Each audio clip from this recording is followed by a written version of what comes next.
So today we will continue the topic of hydrogen spectra. Last class में हम लोग spectral series of hydrogen या hydrogen spectra हमें इसी को कंटिन्यू करना है। और लास्ट क्लास में हम लोग स्पेक्ट्रल सीरीज है हाइड्रोजन स्पेक्ट्रा का जो स्पेक्ट्रल सीरीज है, Lyman series, Balmer series, Paschen series, ये सारा हम लोग डिस्कस किए थे। तो उसी को कंटिन्यू करते हुए आज हम लोग कैलकुलेट करेंगे कि नंबर ऑफ स्पेक्ट्रल लाइन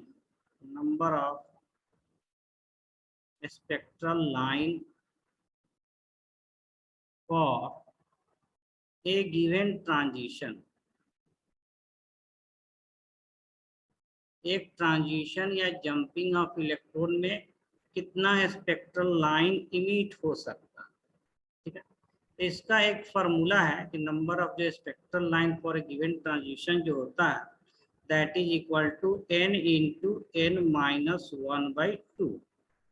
ये फार्मूला इसका है, यानी nth सेल, n क्या है, ये सेल का नंबर है। सेल का नंबर जो है 2 हो सकता है, 3, 4 like that.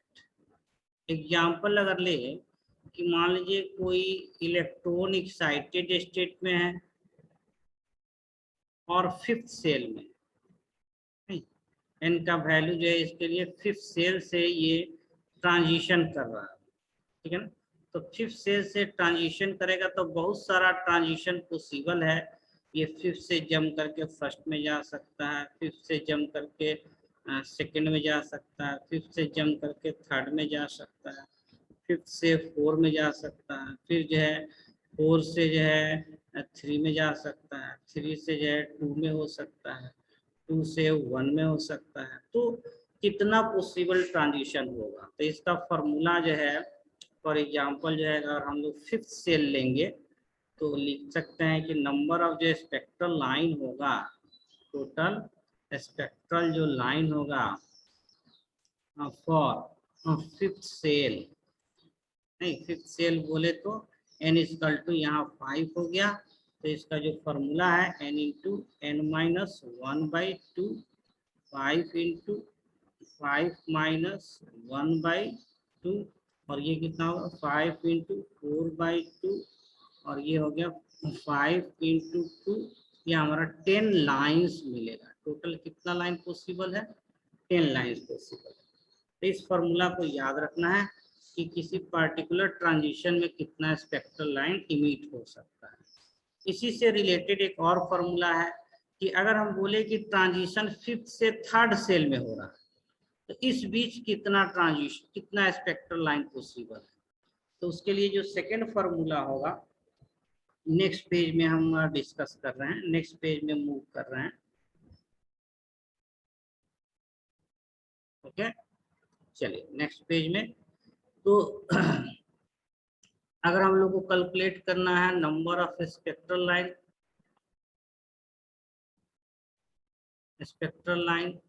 For transition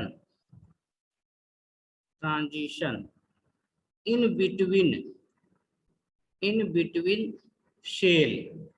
cell के बीच पे अगर ट्रांजिशन हो रहा है तो इसके लिए स्पेक्ट्रल लाइन कितना होगा, तो इसका फॉर्मूला होता है delta n into delta n plus 1/2। ये फॉर्मूला, यहाँ डेल्टा n क्या है, ये n2 माइनस n1 है। For example number of spectral lines for transition of electron from 5th cell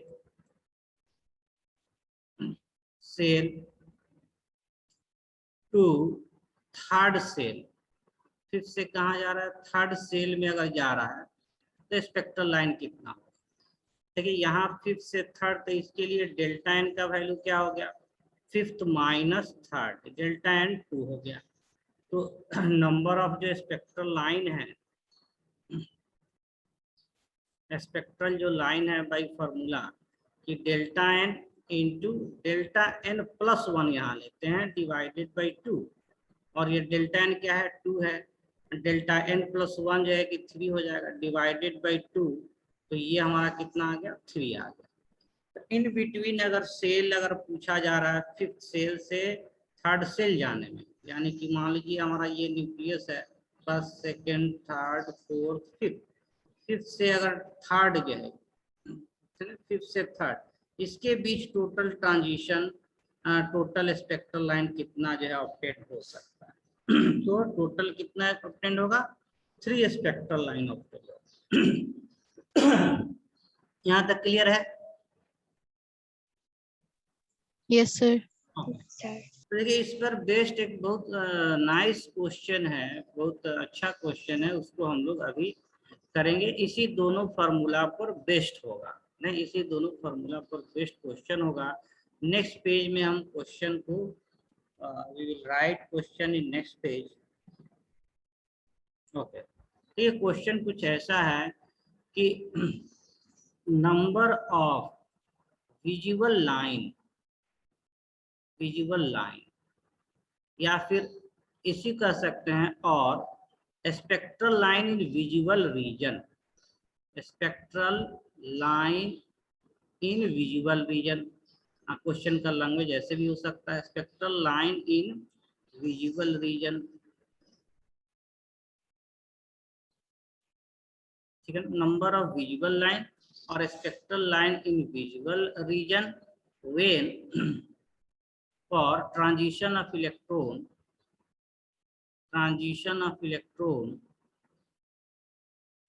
और jumping of electron from fifth cell. बहुत अच्छा question है और दोनों फार्मूला का इसमें यूज होगा। अगर ऑप्शन हम लोग ऐसे ले ले कि 10 है, बी में ऑप्शन जो है कि 6 ले लें, सी में ऑप्शन जो है 3 ले लें, डी में ऑप्शन जो है 4 ले लें, क्या लग रहा है कि नंबर ऑफ विजिबल लाइन या स्पेक्ट्रल लाइन विजिबल रीजन कितना होगा अगर ट्रांजिशन ऑफ इलेक्ट्रॉन किससे हो रहा है, फिफ्थ सेल से हो रहा है? तो गेस कीजिए क्या लग रहा है, क्या आंसर होना चाहिए? सर 10। हाँ बोलिए। Sir 10 A, option A. Option A, option लेकिन ऑप्शन ए तो गलत है, रॉन्ग है, और बताइए। Sir B. Sir B. Option B, तो ऑप्शन ए आया शायद ये भी रॉन्ग है, ऑप्शन बी आया शायद ये भी रॉन्ग है। 1 2 3 4 5, ठीक है ना। देखिए ये फिफ्थ 5 सेल है और फिफ्थ सेल में इलेक्ट्रॉन है, ठीक है ना। देखिए हम लोग इसमें दोनों फार्मूला का यूज करेंगे और प्लस जो है ये भी देखना है, इसमें बेसिक कंसेप्ट भी हम लोग को कुछ चाहिए। कहने का मतलब ये है कि जब इलेक्ट्रॉन का ट्रांजिशन, देखिए ये फिफ्थ सेल है, ये हमारा फोर्थ सेल है, ये थर्ड है, और ये जो है कि 2 और ये फर्स्ट है। तो देखिए फिफ्थ से जब थर्ड में होता है, नहीं देखिए फिफ्थ से जब ट्रांजिशन थर्ड में होगा तो थर्ड सेल में जो भी आता है ये सब किस रीजन में आता है, ये इंफ्रारेड में आता है, ठीक है ना।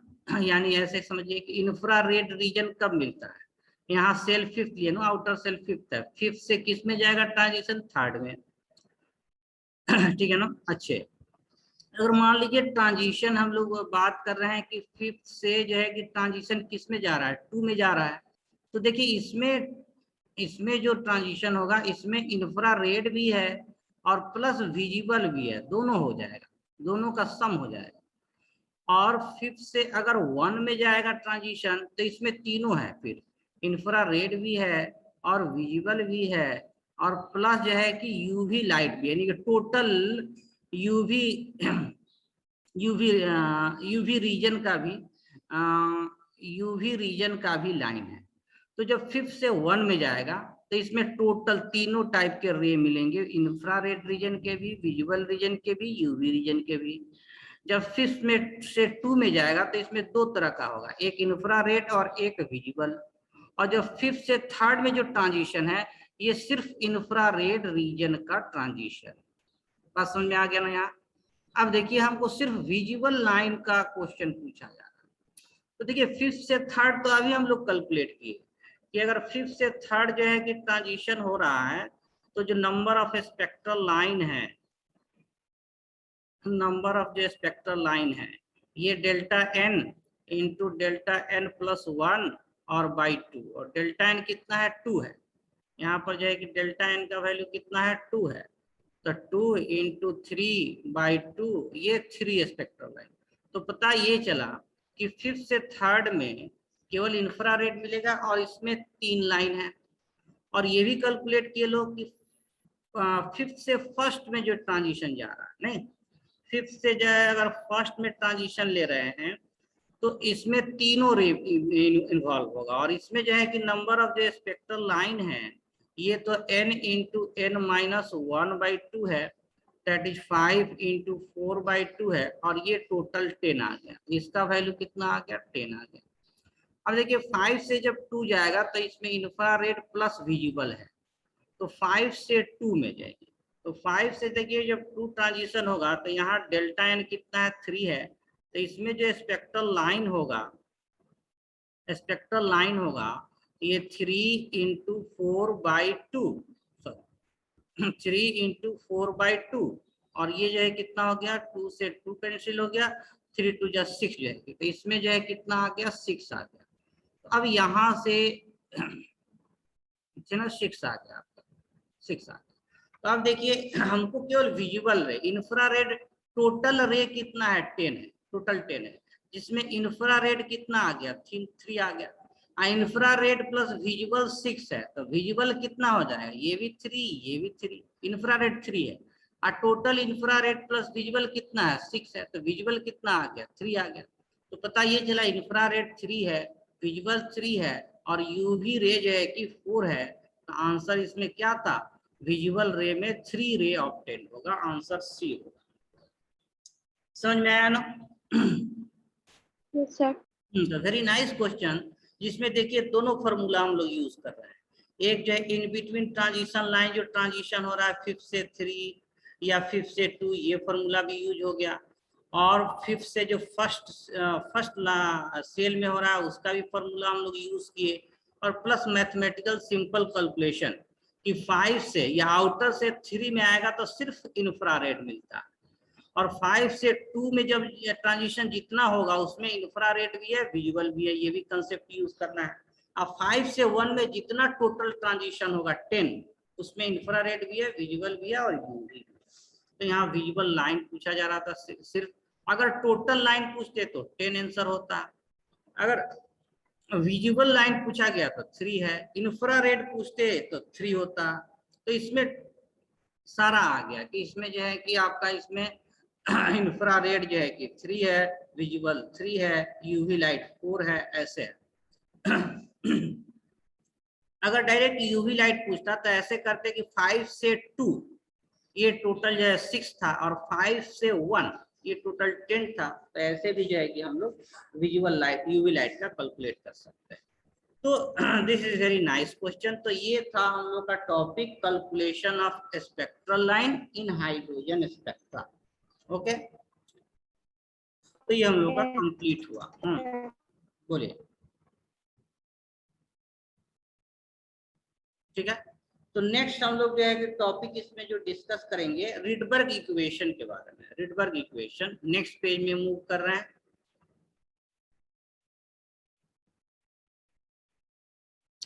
देखिए हाइड्रोजन स्पेक्ट्रा में ही जो है कि नेक्स्ट जो टॉपिक हम लोग का है सब टॉपिक, ये हमारा रिडबर्ग इक्वेशन है।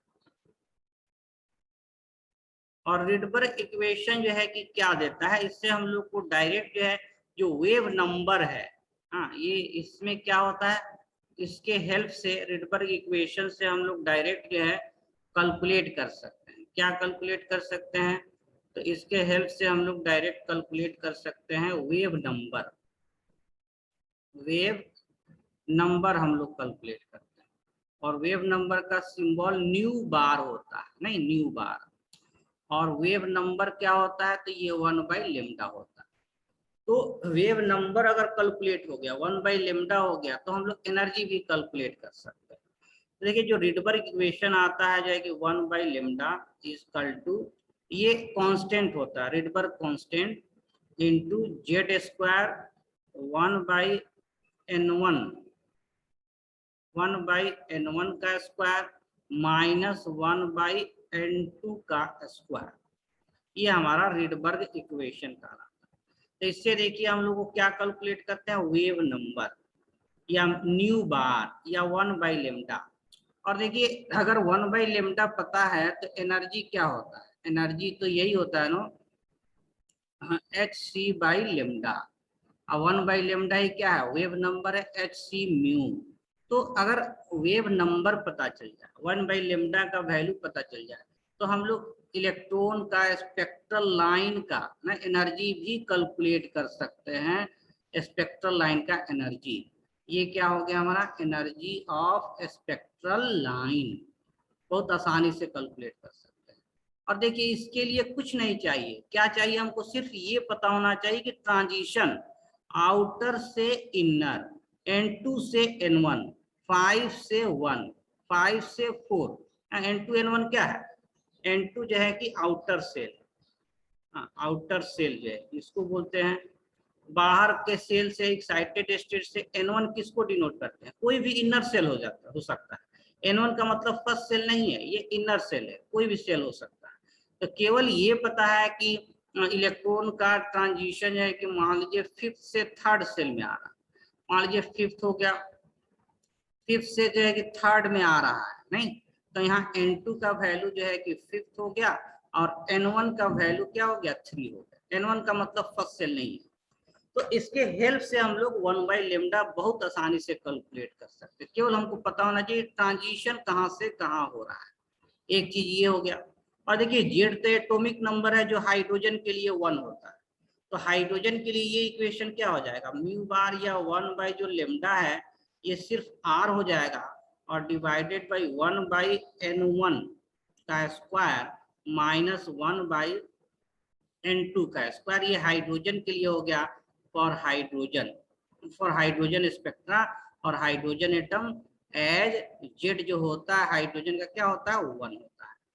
अब ये जो R बचा इसी को हम लोग रिडबर्ग कांस्टेंट के नाम से जानते हैं। This is Rydberg constant, Rydberg constant.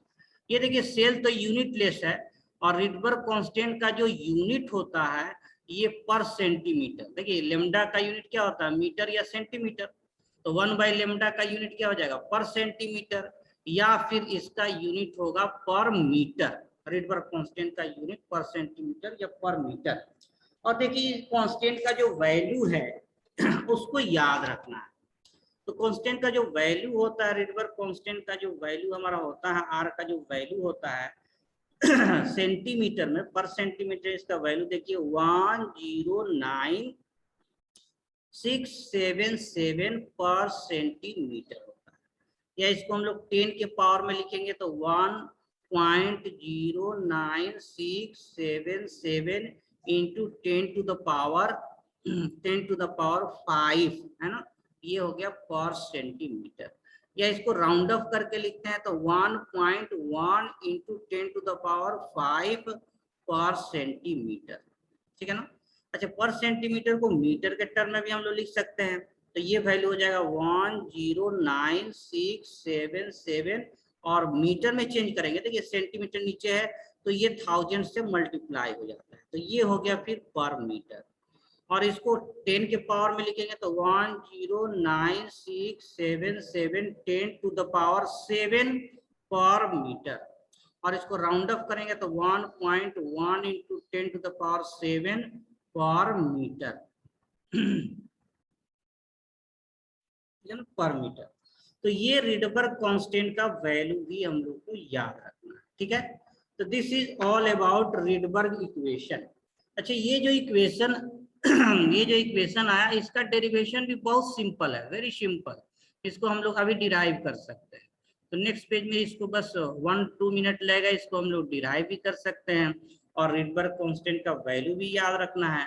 और फिर इस इक्वेशन का यूज करके हम लोग जो स्पेक्ट्रल लाइन है ना, किसका वेव नंबर हम लोग कैलकुलेट करते हैं, जो स्पेक्ट्रल लाइन है, जो ट्रांजिशन है, उसका हम लोग वेव नंबर या वेवलेंथ, इसको रेसिप्रोकल वेव नंबर ले लेंगे ना, तो लेमडा भी इसे कैलकुलेट कर सकते हैं, लेमडा भी कैलकुलेट कर सकते हैं किसके टर्म में, रीडबर्ग कांस्टेंट के टर्म में, क्योंकि n1 n2 तो नोन है, रीडबर्ग इक्वेशन के टर्म में हम लोग वेव नंबर या वेवलेंथ दोनों कैलकुलेट कर सकते हैं। क्लियर है यहाँ तक? Yes sir. तो नेक्स्ट पेज में इस इक्वेशन को हम लोग थोड़ा सा कैसे ये इक्वेशन आया इस फॉर्म में, इसका डेरिवेशन जो फॉर्म है उसको हम लोग देख लेते हैं। Okay, move to next page to have a derivation for Rydberg equation.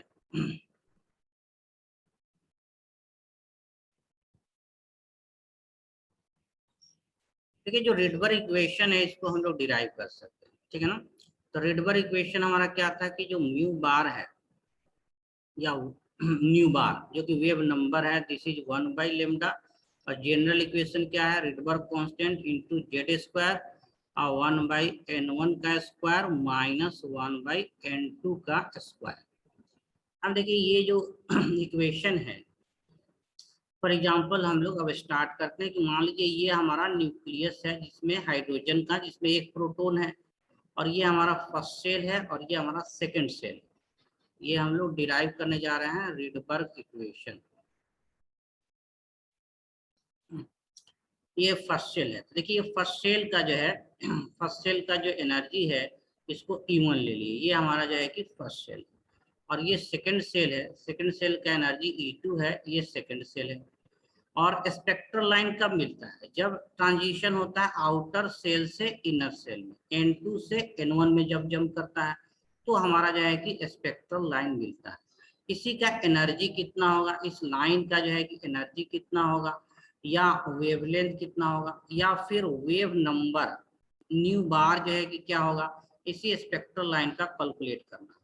तो देखिए हम लोग पहले ही देखे हैं कि एनर्जी जो है सेकंड सेल का होगा, एनर्जी का डेरिवेशन क्या है, E2 क्या हो जाएगा, E2 ठीक है ना। तो E2 इक्वल टू होता है ना E नॉट और फिर Z square by N square, ये कौन सा सेल है, N2 है ना, तो N2 का स्क्वायर, हाँ, minus E not Z square by N2। अच्छा E1 सेल का एनर्जी कितना हो जाएगा, तो इसको लिखेंगे हम लोग, कुछ भी हो सकता है, N1 कुछ भी हो सकता है, ये ऐसा नहीं फर्स्ट सेल ही है, तो इसको लिखेंगे E नॉट, ये क्या हो जाएगा, Z square by N1 square, N1 कुछ भी हो सकता है, आउटर से इनर हमको लेना है, और ये जो टोटल एनर्जी है ये निगेटिव में होता है, माइनस के फॉर्म में होता है। तो देखिए जब ट्रांजिशन होगा तो इसके बीच का जो एनर्जी डेल्टा ई है, डेल्टा ई, ये वैल्यू क्या होता है, तो E2 माइनस E1, हायर से इनिशियल में सब्सट्रैक्ट करते हैं, तो इसी को हम लिखेंगे कि डेल्टा ई का वैल्यू क्या है हमारा, देखिए E2 माइनस क्या हमारा E1 है, और E2 माइनस E1 क्या है, तो देखिए E2 का वैल्यू क्या है हमारा, तो E नॉट जेड स्क्वायर, हाँ माइनस में है, इसको ब्लैक से, E2 का वैल्यू क्या है, E2 का वैल्यू देखिए हमारा इतना दिया हुआ है, minus E not Z square by N2 का स्क्वायर माइनस, और E1 का वैल्यू क्या है, देखिए minus E not Z square by N1 का स्क्वायर, ये हो गया।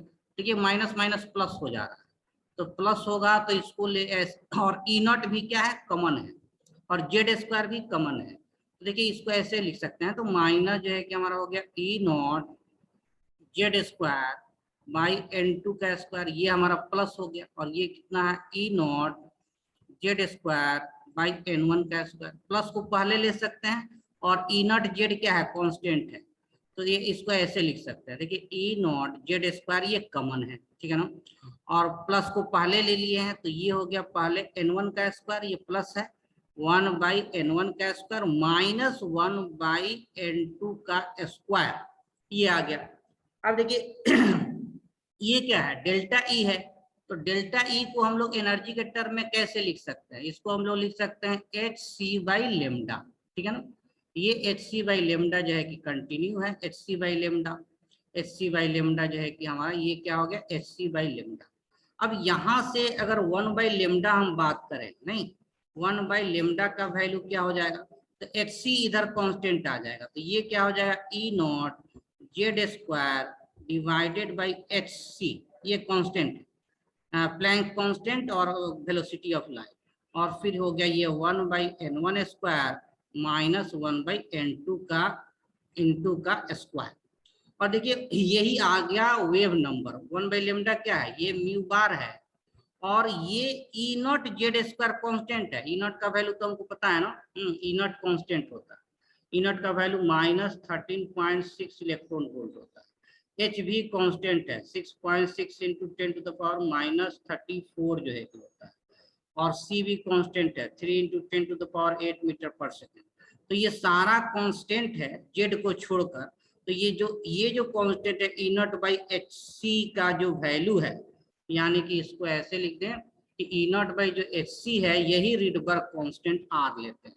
तो इसको अगर आर लेंगे तो ये हो जाएगा are Z square 1 by n1 का स्क्वायर माइनस 1 बाई n2 का स्क्वायर। यही तो है हमारा mu bar is equal to 1 by lambda is equal to R Z square 1 by n1 का स्क्वायर 1 बाई n2 का स्क्वायर। तो ये हमारा डेरिवेशन हो गया किसका, म्यू बार का, 1 बाई लेमडा का, या रिडबर्ग इक्वेशन का। और इसी को जब हाइड्रोजन के लिए लेते हैं तो जेड का वैल्यू 1 आ जाता है, तो डायरेक्ट हम लोग are 1 by n1 square n2 square. तो ये क्लियर हुआ derivation? Yes sir. Very simple है, डेरिवेशन का कोई जरूरत नहीं है, बस प्रोसेस के लिए, एक प्रोसेस जो है के लिए हम लोग समझने के लिए डिराइव कर लिए, ताकि कभी भी अगर भूल जाए तो हम लोग डिराइव कर सकते हैं। अदरवाइज डायरेक्ट आपको ये इक्वेशन याद रखना है, और इस इक्वेशन को भी हाइड्रोजन के लिए याद रखना है जहाँ जेड 1 हो जाता है। तो उस केस में जो रिडबर्ग वैल्यू होता है आर केवल लेते हैं 1 by n1 square n2 square. तो this is all about Rydberg equation. अब इस इक्वेशन का यूज करके हम लोग स्पेक्ट्रल लाइन का एनर्जी या वेवलेंथ या वेव नंबर कैलकुलेट कर सकते हैं, और खासकर we are interested in wave number या वेवलेंथ।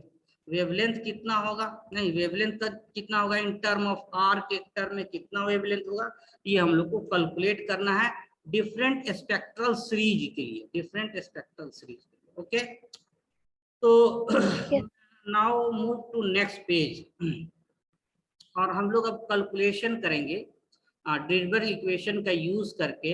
हम लोग का जो टॉपिक हो जाएगा कि कैलकुलेशन फॉर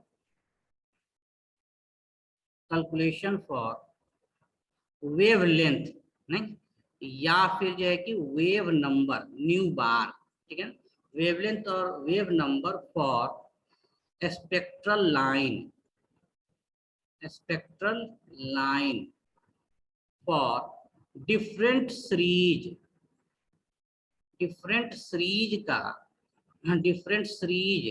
किसका सीरीज लेना है, ऑफ हाइड्रोजन एटम का जो डिफरेंट सीरीज था, जो स्पेक्ट्रल लाइन इमिट हो रहा था, डिफरेंट सीरीज यूवी लाइट में, विजुअल लाइट में या इंफ्रारेड लाइट में, उसका वेवलेंथ या वेव नंबर कितना होगा। अगर वेवलेंथ पता है तो फिर एनर्जी भी हम लोग कैलकुलेट कर लेते हैं, ठीक है ना, यहाँ तक। तो बाय यूजिंग रिडबर्ग इक्वेशन, और ये सब किससे करते हैं, with the help of Rydberg equation. Rydberg equation से जो है कि हम लोग करते हैं। और रिडबर्ग इक्वेशन हाइड्रोजन एटम के लिए क्या था कि जो 1 बाई लेमडा है that is equal to R, क्योंकि यहाँ जेड का वैल्यू 1 हो जाता है, 1 by equation for hydrogen atom, जहाँ जेड का वैल्यू इसका 1 हो जाता है, जेड का वैल्यू n1 का स्क्वायर और माइनस जो है n2 का स्क्वायर, ये रिडबर्ग इक्वेशन। और r का वैल्यू जो है, ठीक है ना, r का वैल्यू मीटर में हम लोग देखे कि अप्रोक्स में लेते हैं 1.1 इंटू 10 टू द पावर 7 पर मीटर, ठीक है ना, या फिर टू द पॉइंट लेंगे तो वही आपका 1.09677 10 का पावर 09677 10 टू पावर 7 मीटर, ये अप्रोक्स में इतना भी लेंगे तो हमारा आंसर आ जाएगा। 1.1 भी लेंगे तो वी विल गेट आंसर, ठीक है ना। तो ये हो गया। अब देखिए स्पेक्ट्रल जो सीरीज था, जो स्पेक्ट्रल सीरीज की अगर हम बात करें, हाइड्रोजन सीरीज है स्पेक्ट्रल सीरीज, स्पेक्ट्रल सीरीज की जो बात हम लोग करेंगे, स्पेक्ट्रल सीरीज में फर्स्ट सीरीज एनर्जी के हिसाब से क्या था, हमारा लाइमन सीरीज था। और लाइमन जो सीरीज है, लाइमन सीरीज, ये यूवी लाइट, यूवी रीजन में फॉल करता है। तो यूवी रीजन में लाइमन सीरीज का वेवलेंथ का रेंज या एनर्जी का रेंज, नहीं वेवलेंथ का रेंज क्या होगा, एनर्जी का रेंज क्या होगा, या वेव नंबर का रेंज क्या होगा, वैल्यू कितना होगा वेवलेंथ, नहीं रिडबर्ग कांस्टेंट के टर्म में ये हम लोग, या फिर जो है कि बाल्मर सीरीज में लाइमन बाल्मर सीरीज, या फिर जो है कि पास्चन ब्रैकेट फंड, ये सब इस तरह से हम लोग कैलकुलेट कर सकते हैं। तो फर्स्ट हम लोग बात करते हैं लाइमन सीरीज की। नेक्स्ट पेज में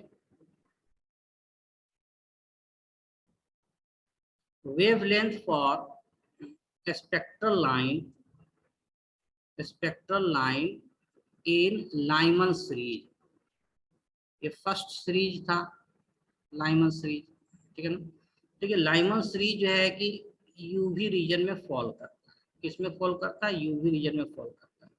और लाइमन सीरीज में जो एनर्जी का रेंज है, देखिए लाइमन सीरीज कब मिलता है कि जब ट्रांजिशन आउटर से फर्स्ट सेल में होता है, नहीं आउटर से फर्स्ट सेल में होता है, आउटर से फर्स्ट सेल में होता है, आउटर से फर्स्ट सेल में होता है।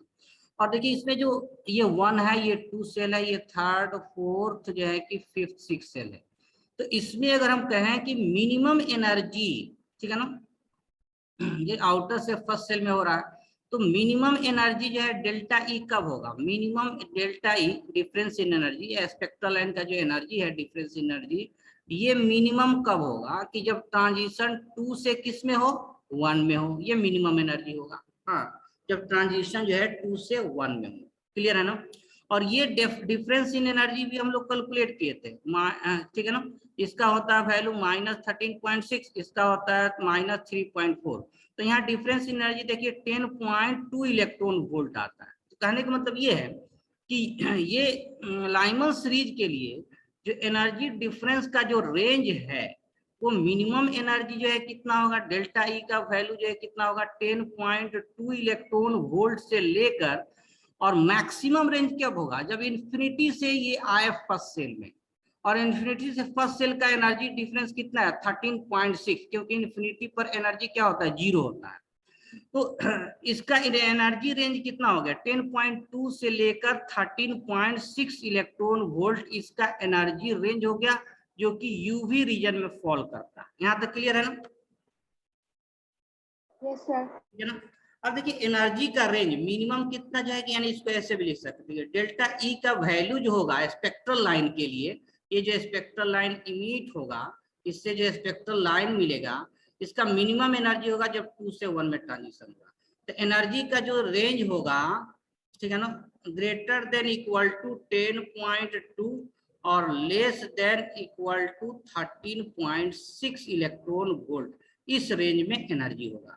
अब देखिए जब एनर्जी पता है तो हम लोग वेवलेंथ भी कैलकुलेट कर सकते हैं। कैसे?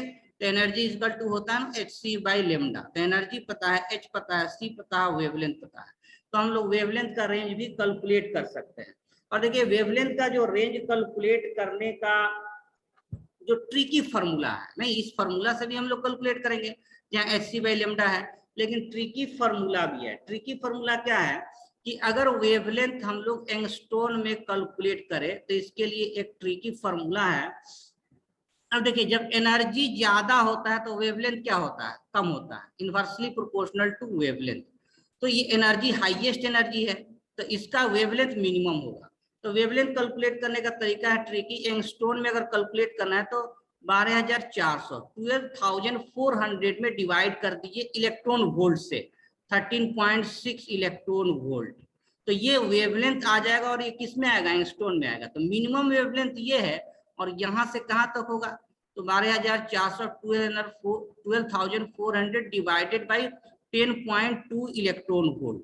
तो ट्रिकी फॉर्मूला हम ये कह रहे थे, ट्रिकी फॉर्मूला ये कह रहे थे कि वेवलेंथ अगर एंगस्ट्रॉन में कैलकुलेट करना है और इलेक्ट्रॉन वोल्ट में एनर्जी है, तो इसका फॉर्मूला होता है 12,400 12,400, और यहाँ एनर्जी किस में लेना है, इलेक्ट्रॉन वोल्ट में, तो ये वेवलेंथ जो है एंगस्ट्रॉन में आ जाता है। और देखिए ये ओके, तो हम लोग बात कर रहे थे कि इसका लाइमन सीरीज में लाइमन जो सीरीज है का जो स्पेक्ट्रल लाइन है, स्पेक्ट्रल इसका जो लाइन होगा और ये यूवी रीजन में फॉल करता है, यूवी रीजन में फॉल करता है, तो इसके लिए जो एनर्जी का रेंज होगा, स्पेक्ट्रल लाइन का एनर्जी का जो रेंज होगा वो कहाँ से होगा, तो मिनिमम एनर्जी 10.2 इलेक्ट्रॉन वोल्ट होगा और मैक्सिमम एनर्जी कितना होगा 13.6 इलेक्ट्रॉन वोल्ट होगा। तो एनर्जी का रेंज है 10.2 इलेक्ट्रॉन वोल्ट से greater than equal to 10.2 electron volt spectral line का और less than equal to 13.6 electron volt. ठीक है, और क्या बोले कि इसके करस्पॉन्डिंग जो वेवलेंथ का रेंज होगा, वेवलेंथ का रेंज नहीं, वेवलेंथ का जो रेंज होगा वो कितना होगा, तो ये बता रहे थे ट्रिक, ये बता रहे 12,400 और इलेक्ट्रॉन वोल्ट से डिवाइड करेंगे। देखिए जब एनर्जी मैक्सिमम होगा तो वेवलेंथ मिनिमम होगा, ये 13.6 इतना एंगस्ट्रॉन, ये मिनिमम वेवलेंथ है, और यहाँ से कहाँ तक होगा, तो 12,400 डिवाइडेड बाई 10.2 इलेक्ट्रॉन वोल्ट, नहीं 10.2, तो ये वेवलेंथ का रेंज है। और देखिए जब इसको हम लोग डिवाइड करते हैं तो ये वैल्यू आ जाता है 911.7, जिसको राउंड ऑफ में हम लोग 912 एंगस्ट्रॉन लेते हैं, तो 12 एंगस्ट्रॉन से लेकर, और देखिए इसको जब हम लोग डिवाइड करते हैं तो ये एग्जैक्ट वैल्यू होता है जो है कि 1215.68, जिसको हम लोग राउंड ऑफ में 1216 एंगस्ट्रॉन तक इसका रेंज हो गया। तो जो वेवलेंथ का रेंज है 912, मिनिमम वेवलेंथ 912 और मैक्सिमम वेवलेंथ 1216 एंगस्ट्रॉन, ये रेंज है वेवलेंथ का, किसके लिए, लाइमन सीरीज के लिए। यहाँ तक क्लियर है ना। तो एनर्जी का और एनर्जी का रेंज और वेवलेंथ का रेंज हमको पता चल गया। ठीक है, वेवलेंथ का रेंज जो है कि हम लोग डिसाइड किए किसके लिए, लाइमन सीरीज के लिए। अब देखिए यहाँ पर दो टर्म है, उसको ध्यान से सुनना है कि कहते हैं कि first line of Lyman series क्या होगा, फर्स्ट लाइन ऑफ किसी भी सीरीज का, मान लीजिए यहाँ हम लोग बात कर रहे हैं लाइमन सीरीज, तो फर्स्ट लाइन जो लाइमन सीरीज का होगा इसका मीनिंग क्या है कि जब ट्रांजिशन जो है कहाँ से होगा, 2 से, नहीं ट्रांजिशन जब होगा, ट्रांजिशन वो 2 से जब 1 में आएगा ना, तो ये इसका फर्स्ट लाइन है। First line of Lyman series का मतलब कि जब ट्रांजिशन किससे हो, 2 से 1 में होगा। फर्स्ट लाइन का मतलब हो गया कि ये जो ट्रांजिशन है इसमें मिनिमम एनर्जी है, इसका एनर्जी क्या है, मिनिमम एनर्जी है किसका, सीरीज का, स्पेक्ट्रल लाइमन सीरीज का ये मिनिमम एनर्जी होगा, और मिनिमम एनर्जी का वैल्यू कितना आया, 10.2 इलेक्ट्रॉन वोल्ट हो गया। और इसका वेवलेंथ जो होगा वो फिर क्या हो जाएगा, वेवलेंथ जो है ये मैक्सिमम हो जाएगा, वेवलेंथ क्या हो जाएगा, मैक्सिमम हो जाएगा। और ये वेवलेंथ जो मैक्सिमम है, ठीक है ना, ये कितना है मैक्सिमम वेवलेंथ, 1216 एंगस्ट्रॉन, ये मैक्सिमम वेवलेंथ है। तो देखिए ये इंफॉर्मेशन भी है, ये फैक्ट भी है, याद भी रख सकते हैं, और अगर याद नहीं है तो हम लोग डिराइव भी कर सकते हैं, किसके हेल्प से, रिडबर्ग इक्वेशन से। ये जो वेवलेंथ का रेंज है, मिनिमम और मैक्सिमम जो वेवलेंथ है, इसको हम लोग रिडबर्ग इक्वेशन से भी कैलकुलेट करेंगे, और ट्रिकी वे में भी कैलकुलेट किया अगर इलेक्ट्रॉन वोल्ट दिया हुआ है कि वेवलेंथ एंगस्ट्रॉन में आपको मिल जाएगा। अगर हम लोग डिवाइड करेंगे 12,400 को इलेक्ट्रॉन वोल्ट से डिवाइड करते हैं तो वेवलेंथ डायरेक्ट मिल जाता है। ये ट्रिकी फॉर्मूला भी याद रखना है, और रिडबर्ग से भी कैलकुलेट करके दिखाएंगे कि वैल्यू इतना आ रहा है, रिडबर्ग से भी कैलकुलेट करके हम लोग देखेंगे, रिडबर्ग इक्वेशन से भी। तो ये फर्स्ट लाइन हो गया। एक और इसमें टर्म आता है last line, last line of Lyman series, और लास्ट लाइन को ही दूसरे नाम से हम लोग कहते हैं सीरीज लिमिट। इसी का दूसरा नाम होता है क्या, सीरीज लिमिट। यानी सीरीज लिमिट का मतलब ये हो गया कि ये मैक्सिमम एनर्जी है, क्या है ये हमारा मैक्सिमम एनर्जी का लाइन हो गया। और मैक्सिमम नेक्स्ट पेज में ले ले क्या, चलिए नेक्स्ट पेज में ले लेना। चलिए, तो हम ये कह रहे थे कि लास्ट लाइन जो है हमारा, लास्ट लाइन किसका, लाइमन सीरीज का, लाइमन सीरीज का। इसका मीनिंग क्या है? लास्ट लाइन को बोले कि एक और नाम से जानते हैं, जो लास्ट लाइन है इसी को सीरीज लिमिट भी कहते हैं। इसी को क्या बोलते हैं? Series limit. यानी ये सीरीज का लिमिट है। किस सीरीज का? लाइमन सीरीज का लिमिट है। और इसका मीनिंग क्या है कि इसका जो एनर्जी होगा हाईएस्ट एनर्जी होगा। ये हाईएस्ट एनर्जी का जो लाइन होता है यही सीरीज लिमिट होता है। और ये ट्रांजिशन किससे है? तो n इंफिनिटी से ये फर्स्ट सेल में आएगा तो ये सीरीज लिमिट होगा। और इसका जो है एनर्जी कितना है? तो एनर्जी का वैल्यू है 13.6 इलेक्ट्रॉन वोल्ट का एनर्जी रिलीज होगा। और इसका वेवलेंथ मिनिमम होगा। एनर्जी हाईएस्ट एनर्जी है तो वेवलेंथ क्या हो जाएगा? मिनिमम होगा। और मिनिमम वेवलेंथ कितना है? तो 912 एंगस्ट्रॉन है। तो ये फैक्ट भी है। ऐसे अगर याद रखते हैं तो डायरेक्ट क्वेश्चन आप अटेम्प्ट लीजिएगा एग्जाम में, ऑब्जेक्टिव एग्जाम के लिए। अगर नहीं भी याद है तो रीडबर्ग इक्वेशन से इसको हम लोग कैलकुलेट करते हैं। अब देखिए, अगर ये फर्स्ट लाइन और लास्ट लाइन समझ आएगा ना। लास्ट लाइन मतलब लाइमन सीरीज मतलब सीरीज लिमिट हो गया। और ये हाईएस्ट एनर्जी होता है और मिनिमम वेवलेंथ होता है। मिनिमम वेवलेंथ, और मिनिमम वेवलेंथ 912 एंगस्ट्रॉन है और हाईएस्ट एनर्जी है 13.6 इलेक्ट्रॉन वोल्ट। ये सारा बात हम लोग लाइमन सीरीज के लिए करते हैं। अब देखिए, इसी को कैलकुलेट करने के लिए, ये वेवलेंथ को कैलकुलेट करने के लिए हम लोग रीडबर्ग इक्वेशन का यूज करेंगे। यानी कि यहाँ लिख रहे हैं कैलकुलेशन ऑफ, ठीक है ना, यहाँ हम लोग पढ़ रहे हैं कैलकुलेशन ऑफ वेवलेंथ या वेव नंबर, ठीक है ना, वेवलेंथ और वेवलेंथ फॉर फर्स्ट लाइन, नहीं first line and last line of Lyman series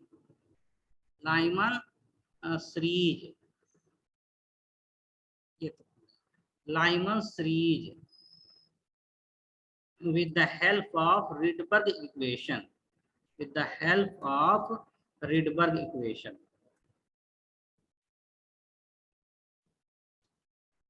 ठीक है ना। देखिए, रीडबर्ग इक्वेशन में क्या था कि 1/λ का जो वैल्यू होता है ये रीडबर्ग कांस्टेंट R हो गया। एंड ट्रांजिशन कहाँ हो रहा है? 1/n1 का स्क्वायर इनर ऑर्बिटल होता है और 1/n2 का स्क्वायर, ये हमारा इक्वेशन हो गया। तो इस इक्वेशन से अगर हम लोग कैलकुलेट करें, इफ वी कैलकुलेट, कौन सा लाइन जो है कि ले ले, पहले लास्ट लाइन की बात। हाइड्रोजन के लिए है? क्या हुआ? ये हाइड्रोजन के लिए है क्या क्वेश्चन? हाँ, हाइड्रोजन के लिए, इसलिए कि यहाँ Z1 ले चुके हैं डायरेक्ट हम लोग, और हम लोग को सिलेबस में सिर्फ हाइड्रोजन ही है, सिलेबस में, ठीक है ना, इसलिए Z ऑलरेडी 1 ले लिए। तो इसके लिए जो लास्ट अगर लाइन की बात करें, नहीं लास्ट लाइन की हम लोग बात करें, तो लास्ट लाइन का मतलब होता है कि इन्फिनिटी से ट्रांजिशन हो रहा है फर्स्ट सेल में। और ये सारा बात लाइमन सीरीज के लिए हम लोग कर रहे हैं। और क्योंकि इसका एनर्जी क्या होता है? मैक्सिमम होता है। तो इसके लिए देखिए 1 जो लेमडा होगा ये कितना होगा? रीडबर्ग कांस्टेंट। और 1/n1, n1 क्या? फर्स्ट सेल है, तो 1/1 का स्क्वायर डायरेक्ट लिख ले रहे हैं। ये n2 क्या है? इन्फिनिटी का स्क्वायर जो है कि इन्फिनिटी का स्क्वायर, तो ये तो 0 हो जाएगा। तो ये आ गया जो है कि हमारा r, नहीं 1/1, ये 1 हो गया, ठीक है ना। और 1/इंफिनिटी ये 0 हो गया, 1/इंफिनिटी ये हमारा 0 हो गया, ठीक है ना। तो ये हो गया आपका सिर्फ ही r, 1 - 0, ये हमारा क्या हो गया? r आ गया। तो 1/λ की इक्वल टू क्या हो गया? 1/λ इक्वल टू r। तो लेमडा इक्वल टू क्या होगा?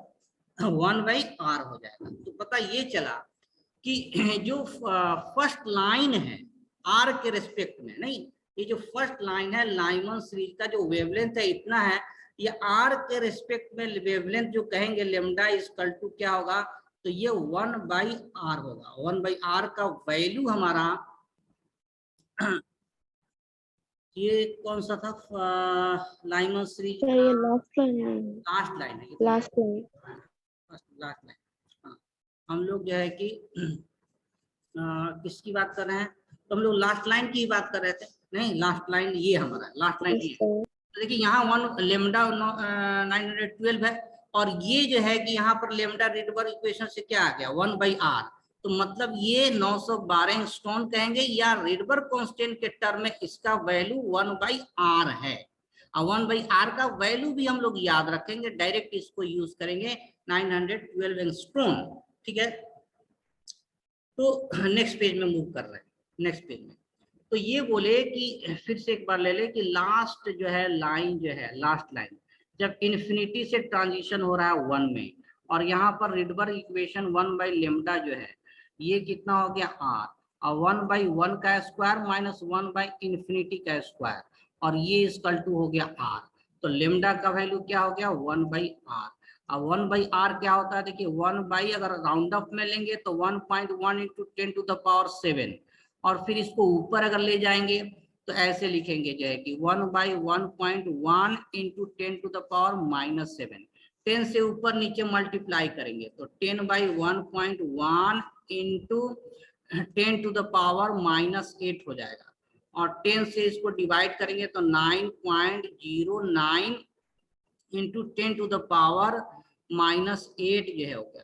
अब इसको जीरो को अगर रिमूव कर देंगे तो 909 इंटू 10⁻⁻10 हो गया, और यही हो गया 909 एंगस्ट्रॉन। ये कब, जब राउंड ऑफ में लिए, ये वैल्यू 1.1 राउंड ऑफ में वैल्यू लिए हैं तब रिडबर्ग कांस्टेंट का वैल्यू तो 909 एंगस्ट्रॉन। लेकिन जब एक्यूरेट लेंगे वैल्यू ना, इसका जो वैल्यू हम लोग एक्यूरेट लेंगे 1/r, फिर यहाँ कैलकुलेट कर रहे हैं क्या बोले कि लेमडा हमारा क्या है, लेमडा का वैल्यू 1/r है। तो 1/r का जब वैल्यू एक्यूरेट लेंगे तो ये कितना था 109 या 1.09678 इंटू 10⁻⁷, ये मीटर में था, ये पर, ठीक है ना, पर मीटर में था, लेमडा का पर मीटर में था। और इसको जब हम लोग कैलकुलेट करेंगे तो ये एक्यूरेट में ये 912 एंगस्ट्रॉन आ जाता है। तो देखिए आंसर आपका कभी कभी 909 भी दे सकता है, 911 भी दे सकता है, 900 जो है कि यानी इसके बीच में, तो अप्रॉक्स में 909 भी अगर दिया है वो भी सही है, एक्यूरेट में 912 अगर दिया है तो ये भी सही है। तो जो सीरीज लास्ट लाइन था, देखिए 912 हम लोग ले लिए, तो डायरेक्ट हम लोग ट्रिकी वे में भी कैलकुलेट किए कि 912 कैसे आया था लास्ट लाइन का। तो लास्ट लाइन का इसको हम लोग डिवाइड किए थे जो है कि 12,400 को 13.6 से, तो ये 912 एंगस्ट्रॉन आ गया। और इसको हम लोग कैलकुलेट किए रिडबर्ग इक्वेशन से भी, तो ये अप्रॉक्स में 909, एक्यूरेट में 912। तो ये वाला वैल्यू याद रखना है कि 1/r का जो वैल्यू है ये 912 एंगस्ट्रॉन है, इसको हम लोग डायरेक्ट आगे यूज कर सकते हैं। यहाँ तक समझ में आ गया ना? Yes sir. 1-2 मिनट तो थोड़ा सा हम लोग फर्स्ट लाइन की बात कर लेते हैं, फर्स्ट लाइन की बात कर लेते हैं। इसको फिर से लिख दे रहे हैं कि ये बोले कि जब हम लोग एक्यूरेट कैलकुलेट करते हैं, एक्यूरेट वैल्यू लेते हैं, रिडबर्ग कांस्टेंट का accurate value r equal to sorry lambda equal to 1/r।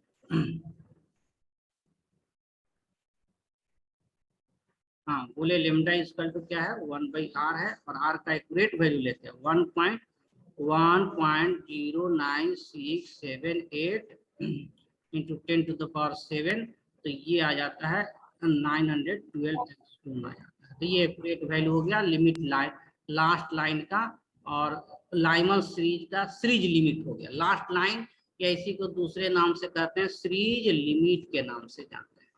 और फर्स्ट लाइन की बात करते हैं, फर्स्ट लाइन की देखिए wavelength for first line, first line तो एनर्जी कम होगा तो वेवलेंथ इसका ज्यादा होगा फर्स्ट लाइन। और फर्स्ट लाइन में ट्रांजिशन कैसे होगा, तो 2 से ट्रांजिशन किस में होगा 1 में होगा, ये फर्स्ट लाइन है। तो इसके लिए जो है कि हम लोग रिडबर्ग इक्वेशन यूज करेंगे कि 1/λ इक्वल टू क्या होगा 1/λ इक्वल टू r। तो लेमडा इक्वल टू हमेशा जो है कि 1/r होता है, लेमडा जब भी निकालेंगे तो r रेसिप्रोकल नीचे में चला जाता है r। और फर्स्ट सेल क्या है हमारा n1 क्या है 1 है, तो 1/1 का माइनस 1/2 का स्क्वायर, ये डायरेक्ट 4 हम लिख देना है। तो ये हो गया जो है कि lambda equal to r 1 minus 1/4, और ये हो जाएगा r, ये 4 माइनस 1/, 4, ये आपका आ गया जाएगी 3r/4 आ गया। क्लियर है ना? ये 1/λ है, तो लेमडा का वैल्यू क्या हो जाएगा? 1/λ है 3r/4। तो देखिए लेमडा का वैल्यू हो जाएगा 4/3r हो जाएगा। इसको ऐसे भी लिख सकते हैं 4/3 इंटू 1/r। बोले 1/r का वैल्यू डायरेक्ट याद रखना है, इतना होता है, तो इसको डायरेक्ट रखेंगे। अगर 4/3 इंटू 1/r का वैल्यू कितना है? 912 है ना? तो देखिए तो 3 3 जा 9, 0 और 4, 304 और 4 से मल्टीप्लाई करेंगे तो ये हो जाएगा 1216 एंगस्ट्रॉन आ गया फर्स्ट लाइन का। ये वही वैल्यू है जो हम लोग यहाँ लिखे हुए हैं 1216 एंगस्ट्रॉन। क्लियर है ना?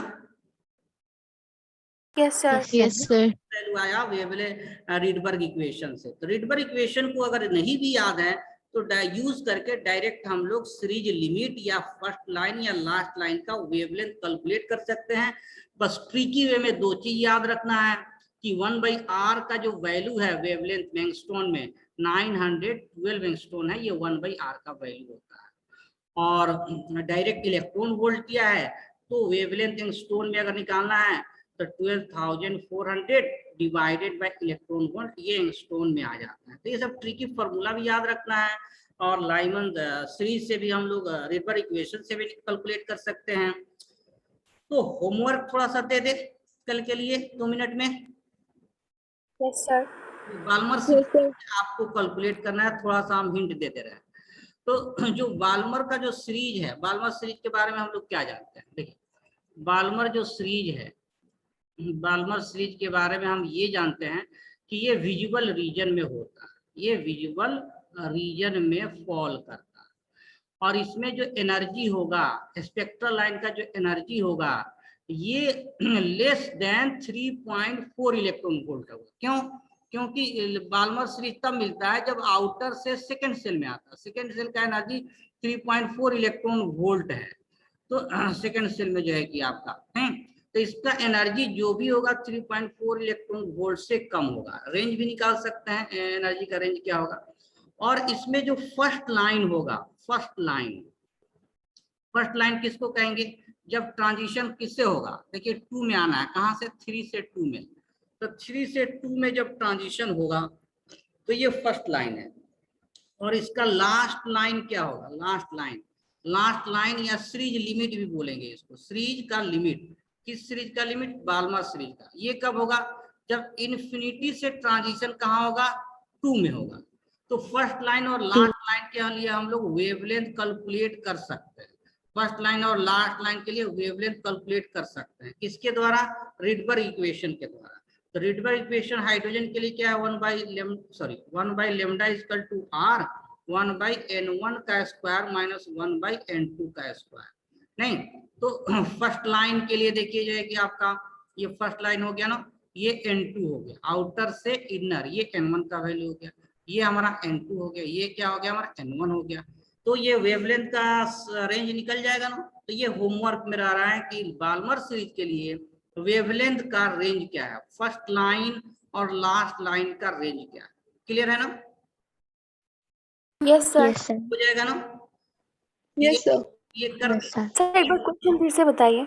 क्वेश्चन जो है कि ये तो क्वेश्चन हो गया ना कि जो फर्स्ट आ जा रहा है। देखिए जो फर्स्ट लाइन है इसका ट्रांजिशन, फर्स्ट लाइन होता है ना जब कब होगा? जब 3 से 2 में आएगा। बाल्मर सीरीज कब होता है?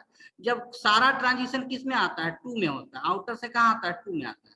फर्स्ट लाइन इसका कब होगा? जब 3 से 2 होगा। देखिए फर्स्ट लाइन लिखे ना, कहाँ से? 3 से जब 2 में आएगा तो इसका वेवलेंथ क्या होगा? वेवलेंथ क्या होगा, यही आपका क्वेश्चन है। या लास्ट लाइन का वेवलेंथ क्या होगा? लास्ट लाइन का वेवलेंथ के लिए यही रीडबर्ग इक्वेशन हम लोग यूज करेंगे। रीडबर्ग इक्वेशन थोड़ा सा कर दे या हो जाएगा? बोलिए। मान लीजिए जो है कि हो जाएगा। हो जाएगा ना, ठीक है। तो फर्स्ट लाइन और लास्ट लाइन के लिए वेवलेंथ आपको कैलकुलेट करना है। इक्वेशन दिया हुआ है, वेवलेंथ इक्वल टू, ये रेसिप्रोकल में चला जाता है। इसका भी शॉर्टकट पता है कि 912 एंगस्ट्रॉन होता है 1/r का वैल्यू, और उससे आप कैलकुलेट कर सकते हैं। तो ये तो हम लोग का Rydberg equation, spectral line, spectral series, first line, series limit. We have 6 minute access. तो आज का इतना ही। नेक्स्ट क्लास में हम लोग हो सकता है क्वेश्चन डिस्कस करेंगे, और फिर जब क्वेश्चन डिस्कशन खत्म होगा तब थ्योरी में ड्यूअल नेचर ऑफ इलेक्ट्रॉन, यानी इलेक्ट्रॉन पार्टिकल भी है और वेव भी है। अब तक का डिस्कशन था पार्टिकल नेचर ऑफ वेव और लाइट, तो ये यहाँ खत्म हो। ओके, हमें स्टडी लीव मिलेगा क्या? क्या स्टडी लीव? स्टडी लीव चाहिए टेस्ट के लिए? Yes sir. तो कल से तो मान लीजिए हम लोग क्वेश्चन डिस्कस करना है, तो कुछ तो पढ़ने का है नहीं, आप क्वेश्चन प्रैक्टिस कीजिए, यही तो लीव है, और फिर कल डिस्कस भी करेंगे, है ना? Okay sir. डिस्कस भी करेंगे, आप क्वेश्चन प्रैक्टिस कीजिए, जो भी डाउट होगा हम लोग डिस्कस करेंगे। भाई this is the best study leave for test. हो सकता है 2-3 डेज हम लोग केवल क्वेश्चन डिस्कस करें। Okay, Okay, sir. Okay sir.